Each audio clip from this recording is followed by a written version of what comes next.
인류의 역사는 전쟁의 역사와 같다는 말이 있습니다. 그만큼 인류는 지금까지 수많은 전쟁을 치러왔고 과학기술의 발전과 함께 전쟁의 기술도 지속적으로 발전시켜 왔습니다.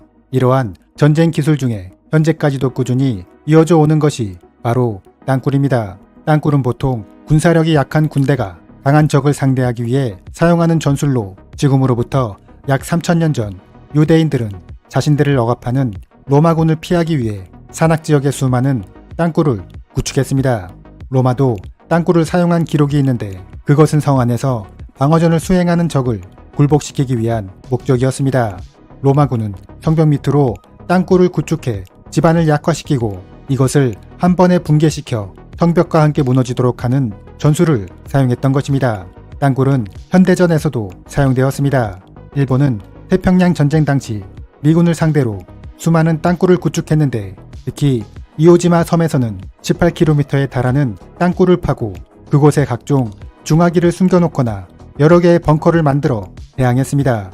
일본군의 이러한 땅굴 전술에 미군은 이오지마 전투에서 7,000명 이상이 전사하고 약 2만 명이 부상을 당하는 피해를 입었습니다. 베트남 전쟁 당시 베트콩도 땅굴을 사용했습니다. 그들은 약 250km의 땅굴을 건설하고 군수물자 보급과 병력 이동 등에 사용했는데 당시 땅굴의 규모가 매우 컸기 때문에 내부에는 전투 지휘소뿐만 아니라 내무실과 탄약고, 병원 등 여러가지 형태의 공간이 마련되어 있었습니다. 미군은 특히 훈련된 병사를 투입해 땅굴을 파괴하기도 했지만 베트콩들은 파괴된 땅굴을 단기간에 복구시켜 미군의 노력을 무의미하게 했습니다.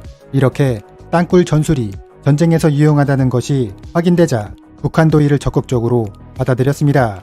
1970년대 들어서면서 우리 군이 비무장지대 내에 경계용 철책선을 보강하자 새로운 침투 방법을 모색하던 북한은 땅굴에 관심을 보이기 시작했던 것입니다. 1971년 9월 25일 인민무력부 고위 간부회의에 참석한 김일성은 일명 9.25 교시를 하달하게 됩니다. 그것은 하나의 땅굴이 핵폭탄 10개보다 더 큰 위력을 발휘할 수 있다. 땅굴은 요새화된 휴전선을 극복하기 위한 최적의 수단이다. 라는 내용이었습니다.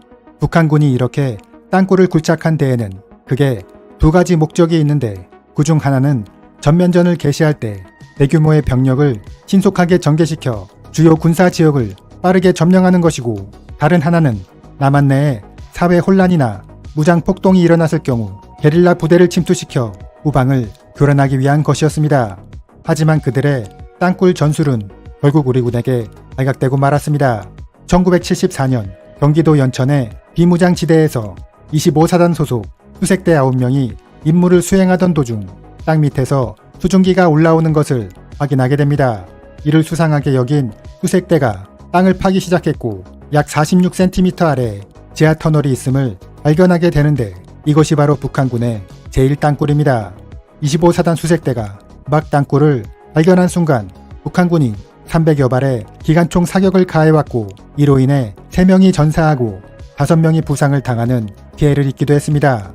제1땅굴은 폭 1m에 높이 1.2m의 크기로 벽면은 조립식 콘크리트로 이루어져 있는데 이 정도 크기면 1시간에 1개 연대 이상의 병력이 투입 가능한 것으로 확인되었습니다.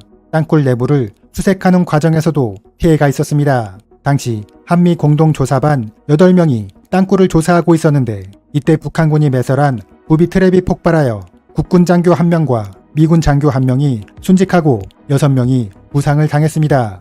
1975년 강원도 철원군 6사단에서 경계병이 근무를 서던 중 땅속에서 이상한 소리가 난다는 보고가 접수되었습니다. 따라서 사단 차원의 조사가 이루어졌는데 그 결과는 다음과 같습니다. 땅속의 이상음은 군사분계선 남쪽의 우리 측 지역에서 일어나고 있다. 이상음이 들리는 곳은 평강과 철원, 서울을 연결하는 북한군의 주요 침투로상에 있다. 이곳은 화강한반 지대여서 보강공사에 들이는 시간을 줄일 수 있기 때문에 땅굴을 굴착하기 용이한 지역이다. 그리고 미군이 시추 작업을 하고 당시로서는 드물었던 특수 카메라를 내려보냈는데 그곳에 인공적인 동굴이 있다는 것이 확인되었습니다. 이렇게 북한군이 땅굴을 굴착하고 있다는 것이 확실하다고 판단되자 우리 군은 현대건설 기술자들의 도움을 받아 땅굴의 허리 부분을 관통하는 약 80m 길이의 역갱도 작업을 실시하게 되었습니다. 당시 5군단 공병부 여단장이었던 장희성 대령은 이렇게 회상했습니다. 역갱도 작업을 실시하기 위해 검토해야 할 사항들이 많았다.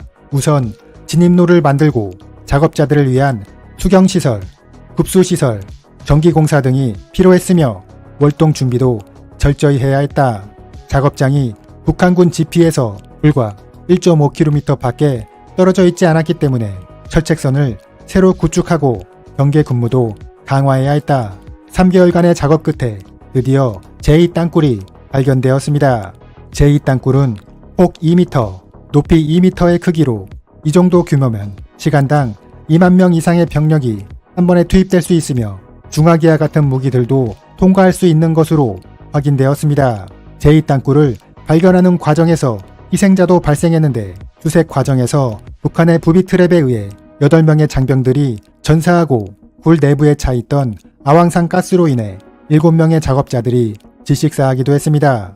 한편 군 지휘부에서는 이번에 발견된 땅굴이 북한군에 의해 굴착된 것임을 알리기 위해 영국 BBC의 기자를 초대했습니다. 하지만 문제는 이 기자가 여성이었다는 것입니다. 당시 작업자들은 땅굴 안에 여성이 들어오면 불행한 일이 발생한다고 믿고 있었기 때문에 그들의 의견을 존중한 6사단장 정명한 장군은 처음에 여기자의 출입을 차단했습니다. 상황이 이렇게 되자 BBC 기자는 이 땅굴이 남한 측에서 한 것이 아니냐며 의혹을 제기했고 이에 군 지휘부는 외국인 기자에게 취재를 허용하라며 사단장을 독촉했습니다. 결국 정명한 장군은 작업자들과 경계병들을 모두 나오게 하고 대신 장교들로만 이루어진 경계부대를 새롭게 편성했습니다. 그리고 여기자가 취재를 마치자 사단장은 이렇게 설명했습니다. 서양에도 13일의 금요일을 싫어하는 미신이 있는 것으로 알고 있다. 우리나라에도 미신이 있는데 그것은 땅굴 안에 여성이 들어오면 불행한 일이 발생한다는 것이다. 얼마 전 수녀들이 땅굴을 방문한 적이 있는데 그 이후 작업자 7명이 사망하는 사고가 있었다. 우리의 상황을 이해해주기 바란다. 그러자 BBC 기자는 그러한 사정이 있었는지 몰랐다며 매우 미안해했고 이번 북한의 남침 야욕을 반드시 전 세계에 알리겠다고 다짐해 주었다고 합니다. 1978년 판문점 남쪽 4km 지점에서 제3땅굴이 발견되었습니다. 제3땅굴은 개성에서 시작되는 굴착 작업에 직접 참여했다는 귀순자의 증언을 기반으로 탐색이 이루어졌는데 당시 1사단장이었던 전두환 장군의 지휘 아래 약 100일 동안 역갱도 작업이 진행되었습니다. 발견된 땅굴은 폭 2m, 높이 2m로 제2땅굴과 비슷한 규모였으며 서울에서 불과 44km 거리에 있어 국민들에게 큰 충격을 안겨주었습니다. 1990년 이번에는 강원도 양구에서 제4땅굴이 발견되었습니다. 이전 3개의 땅굴은 모두 서부 전선에서 발견되었는데 제4땅굴을 통해 북한군이 휴전선 전 지역에서 땅굴을 굴착하고 있다는 것이 확인된 것입니다.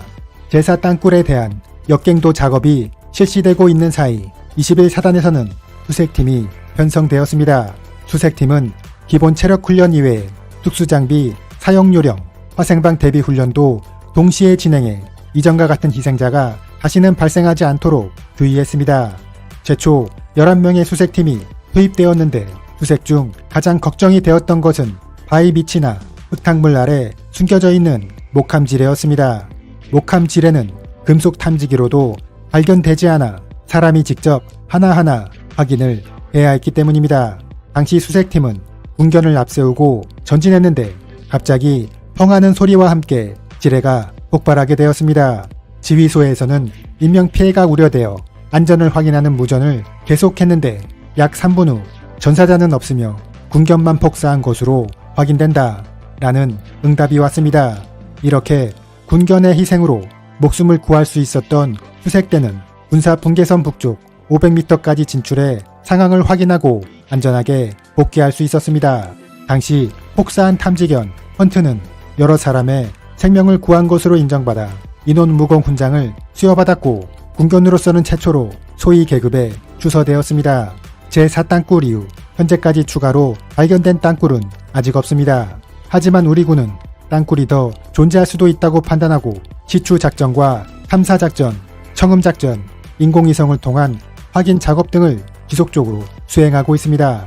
한편 일부 민간단체에서는 개별적인 탐사를 통하여 북한의 땅굴이 여전히 존재하고 있고 몇 개의 땅굴은 이미 서울까지 진출했다는 주장도 펼치고 있습니다.